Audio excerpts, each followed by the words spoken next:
ವರದಕ್ಷಿಣೆ ಕಿರುಕುಳ ಪ್ರಕರಣದ ವಿಚಾರವಾಗಿ ಕರ್ನಾಟಕ ಹೈಕೋರ್ಟ್ ಮಹತ್ವದ ಆದೇಶ ನೀಡಿದೆ. ಪಕ್ಕದ ಮನೆಯವರ ಮೇಲೆ 498 ಅಡಿ ಕೇಸ್ ದಾಖಲಿಸುವಂತಿಲ್ಲ ಎಂದಿರುವ ನ್ಯಾಯಾಧೀಶರಾದ ಎಂ ನಾಗಪ್ರಸನ್ನ ಅವರಿದ್ದ ಪೀಠ ತಮ್ಮ ಮೇಲೆ ದಾಖಲಾಗಿರುವ ಕೇಸ್ ರದ್ದುಪಡಿಸುವಂತೆ ಮಹಿಳೆ ಸಲ್ಲಿಸಿದ ಅರ್ಜಿಯನ್ನು ಮಾನ್ಯ ಮಾಡಿ ಎಂದು ದೂರು ರದ್ದುಗೊಳಿಸಿದೆ. ಮುನಿರತ್ನಮ್ಮ ಎಂಬಾಕೆ ಪತಿ, ಅತ್ತೆ, ಮಾವ, ನಾದಿನಿ ಹಾಗೂ ಪಕ್ಕದ ಮನೆ ಮಹಿಳೆ ಮೇಲೆಯೂ ವರದಕ್ಷಿಣೆ ಕಿರುಕುಳ ನೀಡುತ್ತಿದ್ದಾರೆಂದು ದೂರು ದಾಖಲಿಸಿದರು. ಆದರೆ 498 ಅಡಿ ಸಂಬಂಧಿಗಳ ವಿರುದ್ಧ ದೂರು ದಾಖಲಿಸಬಹುದೇ ಹೊರತು ಪಕ್ಕದ ಮನೆಯವರ ವಿರುದ್ಧ ದೂರಿಗೆ ಅವಕಾಶವಿಲ್ಲ ಎಂದು ನ್ಯಾಯಾಲಯ ಹೇಳಿದೆ. ವೈವಾಹಿಕ ವಿವಾಹದಲ್ಲಿ ಪತಿ, ಪತ್ನಿ ಅಥವಾ ಇತರೆ ಕುಟುಂಬ ಸದಸ್ಯರ ನಡುವಿನ ವಿಷಯದಲ್ಲಿ ಪರಿಚಿತವಲ್ಲದ ವ್ಯಕ್ತಿ ಅಥವಾ ನೆರೆಹೊರೆಯವರನ್ನ ಐಪಿಸಿ ಸೆಕ್ಷನ್ 498 ಅಡಿಯ ಪ್ರಕರಣಕ್ಕೆ ಒಳಪಡಿಸಲು ಸಾಧ್ಯವಿಲ್ಲ ಎಂದು ಕೋರ್ಟ್ ಹೇಳಿದೆ. ಜೊತೆಗೆ ಆಶಾ ಎಂಬುವರ ವಿರುದ್ಧದ ದೂರು ರದ್ದುಪಡಿಸಿದೆ. ಆಶಾ ಅವರ ವಿರುದ್ಧ ಐಪಿಸಿ ಸೆಕ್ಷನ್ 498 504, 506, 323 ಹಾಗೂ 34ರ ಅಡಿಯಲ್ಲಿ ಆರೋಪಿ ವರದಕ್ಷಿಣೆ ಕಿರುಕುಳ ಪ್ರಕರಣದ ವಿಚಾರವಾಗಿ ಕರ್ನಾಟಕ ಹೈಕೋರ್ಟ್ ಮಹತ್ವದ ಆದೇಶ ನೀಡಿದೆ. ಪಕ್ಕದ ಮನೆಯವರ ಮೇಲೆ 498 ಅಡಿ ಕೇಸ್ ದಾಖಲಿಸುವಂತಿಲ್ಲ ಎಂದಿರುವ ನ್ಯಾಯಾಧೀಶರಾದ ಎಂ ನಾಗಪ್ರಸನ್ನ ಅವರಿದ್ದ ಪೀಠ ತಮ್ಮ ಮೇಲೆ ದಾಖಲಾಗಿರುವ ಕೇಸ್ ರದ್ದುಪಡಿಸುವಂತೆ ಮಹಿಳೆ ಸಲ್ಲಿಸಿದ ಅರ್ಜಿಯನ್ನು ಮಾನ್ಯ ಮಾಡಿ ಎಂದು ದೂರು ರದ್ದುಗೊಳಿಸಿದೆ.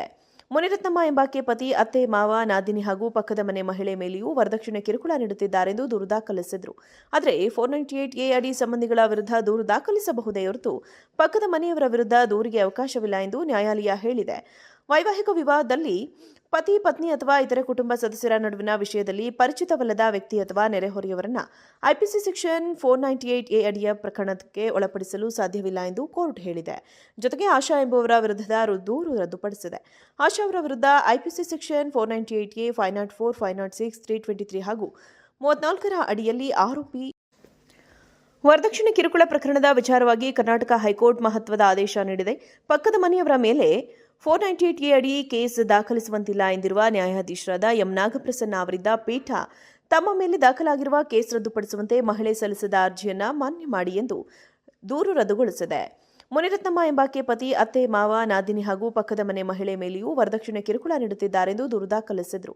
ಆದರೆ 498 ಅಡಿ ಸಂಬಂಧಿಗಳ ವಿರುದ್ಧ ದೂರು ದಾಖಲಿಸಬಹುದೇ ಹೊರತು ಪಕ್ಕದ ಮನೆಯವರ ವಿರುದ್ಧ ದೂರಿಗೆ ಅವಕಾಶವಿಲ್ಲ ಎಂದು ನ್ಯಾಯಾಲಯ ಹೇಳಿದೆ.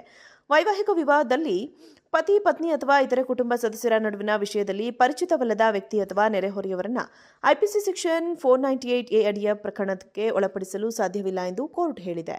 ಜೊತೆಗೆ ಆಶಾ ಎಂಬುವರ ವಿರುದ್ಧದ ದೂರು ರದ್ದುಪಡಿಸಿದೆ. ಆಶಾ ಅವರ ವಿರುದ್ಧ ಐಪಿಸಿ ಸೆಕ್ಷನ್ 498 504, 506, 323 ಹಾಗೂ 34ರ ಅಡಿಯಲ್ಲಿ ಆರೋಪಿ ವರದಕ್ಷಿಣೆ ಕಿರುಕುಳ ಪ್ರಕರಣದ ವಿಚಾರವಾಗಿ ಕರ್ನಾಟಕ ಹೈಕೋರ್ಟ್ ಮಹತ್ವದ ಆದೇಶ ನೀಡಿದೆ. ಪಕ್ಕದ ಮನೆಯವರ ಮೇಲೆ 498 ಅಡಿ ಕೇಸ್ ದಾಖಲಿಸುವಂತಿಲ್ಲ ಎಂದಿರುವ ನ್ಯಾಯಾಧೀಶರಾದ ಎಂ ನಾಗಪ್ರಸನ್ನ ಅವರಿದ್ದ ಪೀಠ ತಮ್ಮ ಮೇಲೆ ದಾಖಲಾಗಿರುವ ಕೇಸ್ ರದ್ದುಪಡಿಸುವಂತೆ ಮಹಿಳೆ ಸಲ್ಲಿಸಿದ ಅರ್ಜಿಯನ್ನು ಮಾನ್ಯ ಮಾಡಿ ಎಂದು ದೂರು ರದ್ದುಗೊಳಿಸಿದೆ. ಮುನಿರತ್ನಮ್ಮ ಎಂಬಾಕೆ ಪತಿ, ಅತ್ತೆ, ಮಾವ, ನಾದಿನಿ ಹಾಗೂ ಪಕ್ಕದ ಮನೆ ಮಹಿಳೆ ಮೇಲೆಯೂ ವರದಕ್ಷಿಣೆ ಕಿರುಕುಳ ನೀಡುತ್ತಿದ್ದಾರೆಂದು ದೂರು ದಾಖಲಿಸಿದರು.